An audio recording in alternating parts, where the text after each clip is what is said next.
Hey, it's Coach Lynn, the plus size health and fitness motivator, here to share with you how I learned to do a Buddha squat, even though I was pretty confident, swore up and down it would never happen. But I was able to do it, and it's a move that's done in a new workout program that's just come out called 80-Day Obsession. I got to be a part of the development test group.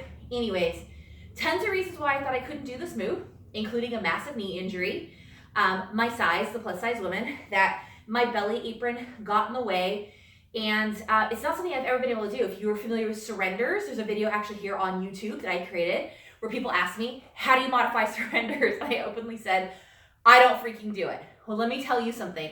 These modifications taught me to not only know how to learn to do a Buddha squat in my size over 275 pounds, but to also be able to do the surrenders. But I keep the video up because I think it's important to show growth, not only in ability, but in fitness maturity.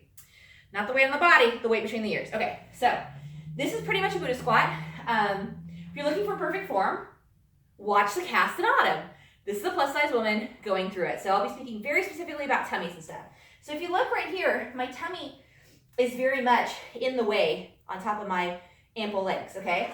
And I can only go down so far in the back because thighs, calves, and booty collide. So the movement is something like this, rock back, step up, boom. Step back, come back down, come back, and again. Shh. Okay? So that's the basic move. Oh my gosh, I just did a Buddha squat. I know! I was as blown away as you are.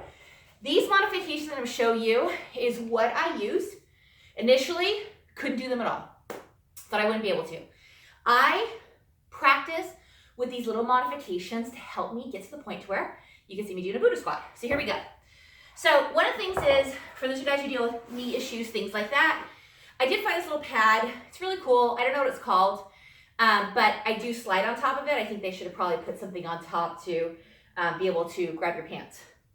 You know what I mean? The other thing is, I take a yoga mat if my knees are really bugging me, and I'll put it underneath my knee. So since I'm only focusing on one leg at a time, I can put it underneath one knee. What's really cool about this is because I folded it up, it's cushiony, and it also raises my profile, my body, however you want to say it, off the ground. So one of the biggest struggles I had doing the Buddha squat was getting this leg up. So I was doing stuff like this.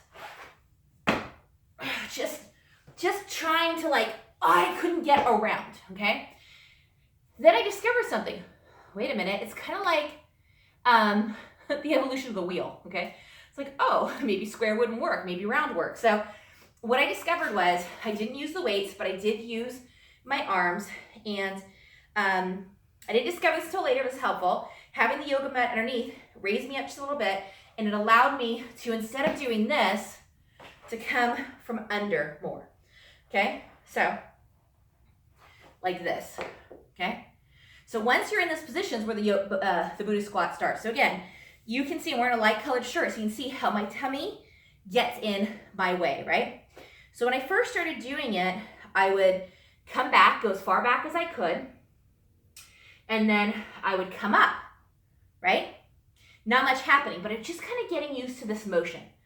Then eventually what I did was I'd come back and I would use my arms and it would almost act like I'm gonna step up. So by stepping through this heel and that forward motion and engaging my core, I could feel it all down, ow, cramp, all down this, what is this? Hamstring and booty, okay? So I'd come back, and then I would really try to press just through my heel. And if you look, I'm not even getting off the ground. So let me show you from the side. Okay, knee on the pad, okay? Leg up, go down in position, right? Just, look, that's about it, okay? But all my weight is on this heel. And I come back down, and then I press up, still couldn't do it. But guess what's happening? My body was learning the motions. My brain was communicating with my muscles, okay? So then eventually what I did was I got to the point, this leg's gonna get tired, but whatever, I just got done with my workout. So if I didn't have this underneath my knee, which is actually the way I prefer to do it now, here I am, I'm on the floor. So I have my leg up, right? So my leg is up, and now I want to come down and I want to come up. Look what happened. Okay? It's not about their form. It's about teaching my body what I can do. But you notice my knee went up? Hopefully you can. So I came down and then I come up. Look at that. And then I come back down. Okay? Eventually, I'm going to switch up legs because I've just blown that one out. Eventually what happened was I was able to begin to tuck my back toes under. Again, watch the video for form. I'm just telling you what I did. So I come down as far as I could go. Now I want to come up. So I'd often have to adjust where this foot went. Okay, so if I try, oh, that's not going to work. And this will probably adjust as I continue to build strength and lose size, but here I am. Okay, so I come here, be like, oh, okay, I need to be able to get up, come back down. Okay, even if it was just that motion.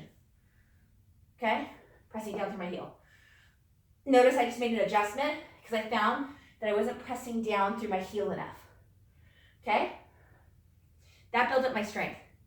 Then eventually, I grabbed actually a water bottle, which I do not have, but I did find something really light between the hands like this actually helped me. So by building up on that over time, eventually I was able to swing my leg out and bring my leg straight forward with a very little swing out, and then if I'm down,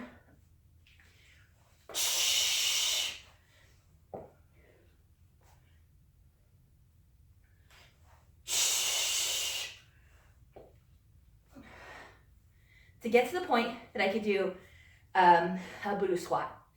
Those little things where I just taught my body the motion. And even at times when I couldn't bring my leg through, okay? So I went from this really big motion to, hold on, this motion, right? If you practice that and step through your heel, you're gonna feel this leg engage. Now I'm gonna show you how I safely used the chair to help me modify. But I'm gonna tell you one thing. When I finally got up and did my first Buddha squats, I was in tears. I was so proud I came so far. The next week I went to do it again. Totally lost my ability. Really got in my head about it. Couldn't do it. I think I couldn't do it for maybe a couple weeks. And so I had to go back to the modifications, and I kept practicing. I kept rebuilding my ability. And then one day I said, okay, I'm ready to try them again. And boom, I was doing them. Boom, I was doing surrenders. My husband has multiple sclerosis. He utilized these modifiers as well. And his multiple sclerosis attacks him in the legs. Even he was beginning to do surrenders and Buddha squats. So let me go grab my hubby, and I'm gonna show you how we utilized the chair. Here's my hubby, Mavana. This is the only way that we were able to utilize the chair.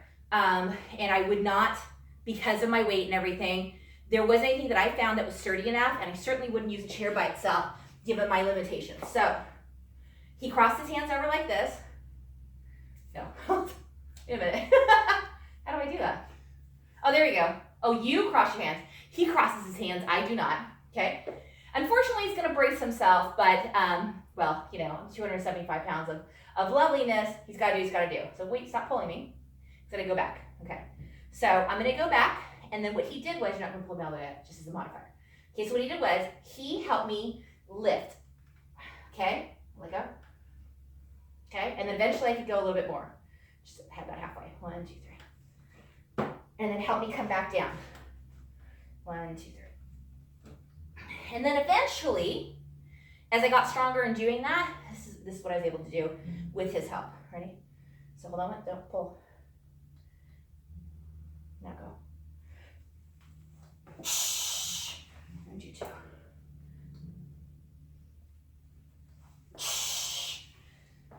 Now let go. So using these modifiers, were you able to eventually do Buddha squats and surrenders? Absolutely. Dude, if he can do it, I can do it. If I can do it, you can do it. It's a little bit of a longer modification video, but this is what helped us build up in our ability. If you haven't subscribed to Coach Julian, please do, because I got tons more modifications and many, many more already on the channel.